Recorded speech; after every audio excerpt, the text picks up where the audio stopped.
Folks, what we are seeing in the world today is the fulfillment of Matthew 24. All these natural disasters, all the racism, all the political unrest, Jesus told us long ago that it would happen, shortly before he returns, shortly before the tribulation. And he said all these are the beginning of sorrows, but that word sorrows literally means birth pains. And folks, if you've been paying attention every year, these disasters get more and more frequent and more intense. And folks, when this baby is ready to be born, there will be such a scene of strife, such a picture of trouble, such a tribulation that you cannot possibly imagine how bad it's going to be. And it's not just the Gatlinburg floods either. Tampa had a tornado just the other day. Japan had an earthquake, I believe it was New Year's Day.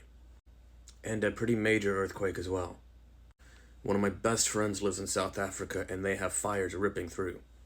One of my other best friends lives in Guyana and they just got invaded by Venezuela recently. And folks, this isn't something we can blame on climate change. Whether you believe in that or not is irrelevant.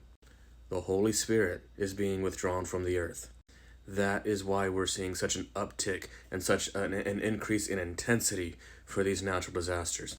Soon, my friends, it's not just going to be parts of cities that are destroyed. It's going to be entire large cities that are completely swept off the map because of these natural disasters, because of wars.